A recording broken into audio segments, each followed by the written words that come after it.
Clip number 664۔ اس clip میں آپ قرآن پاک کی سورہ نحل کی آیت نمبر 25 سے 27 تک کی تلاوت، ترجمہ اور تفسیر قرآن صراط الجنان سماعت فرمائیں گے۔ بسم اللہ الرحمن الرحیم۔ ترجمہ: اللہ کے نام سے شروع جو نہایت مہربان رحمت والا ہے۔ لِيَحْمِلُوا أَوْزَارَهُمْ كَامِلَةً يَوْمَ الْقِيَامَةِ وَمِنْ أَوْزَارِ الَّذِينَ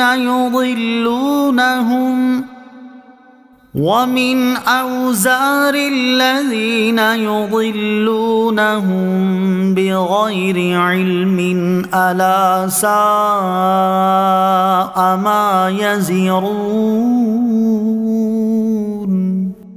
ترجمہ: اس لیے کہ قیامت کے دن اپنے پورے بوجھ اور کچھ ان لوگوں کے گناہوں کے بوجھ اٹھائیں گے جنہیں اپنی جہالت سے گمراہ کر رہے ہیں۔ سن لو یہ کیا ہی برا بوجھ اٹھاتے ہیں۔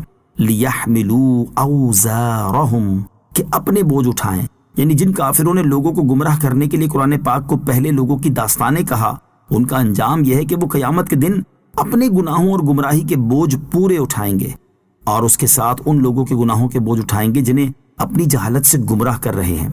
قد مكر الذين من قبلهم فأتى الله بنيانهم من القواعد فخر عليهم السقف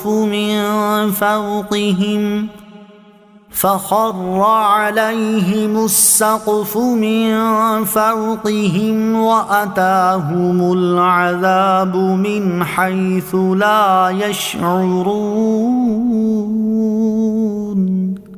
ترجمہ: بے شک ان سے پہلے لوگوں نے مکر و فریب کیا تھا تو اللہ تعالیٰ نے ان کی تعمیر کو بنیادوں سے اکھاڑ دیا، اور اوپر سے ان پر چھت گر پڑی، اور ان پر وہاں سے عذاب آیا جہاں سے انہیں خبر بھی نہیں تھی۔ قد مکر الذین من قبلہم، بے شک ان سے پہلے لوگوں نے مکر و فریب کیا تھا۔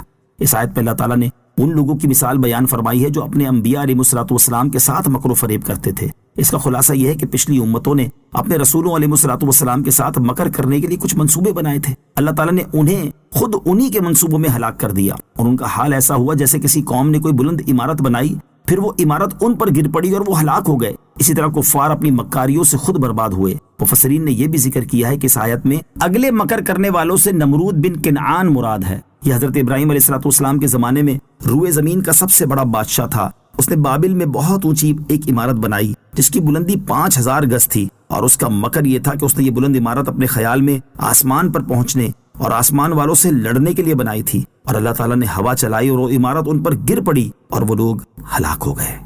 ثم يوم القيامة يخزيهم ويقول أين شركائي الذين كنتم تشاقون فيهم قال الذين أوتوا العلم إن الخزي اليوم والسوء على الكافرين۔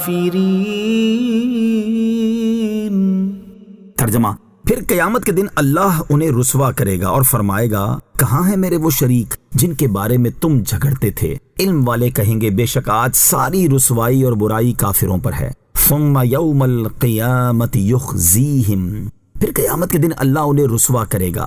اس میں اللہ تعالیٰ نے یہ بیان فرمایا کہ کفار پر صرف اس قدر ہی عذاب نہ ہوگا کہ ان پر صرف دنیا میں عذاب ہو جائے، بلکہ اللہ تعالیٰ قیامت کے دن بھی انہیں رسوا کرے گا اور انہیں سختی سے فرمائے گا، وہ کہاں ہیں جنہیں تم اپنے گمان میں میرا شریک سمجھتے تھے اور ان کے بارے میں تم مومنوں سے جھگڑتے تھے؟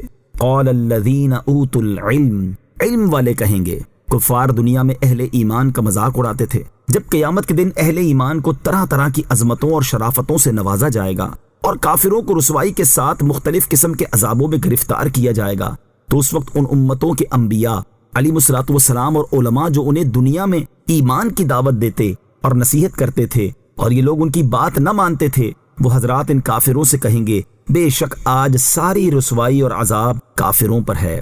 آخرت میں بھی علماء کا درجہ اعلیٰ ہوگا۔ اس آیت سے یہ بھی معلوم ہوا کہ علماء کا درجہ دنیا میں بھی اعلیٰ ہے اور آخرت میں بھی اعلیٰ ہوگا، کہ اللہ تبارک و تعالیٰ نے انہی کا قول نقل فرمایا ہے۔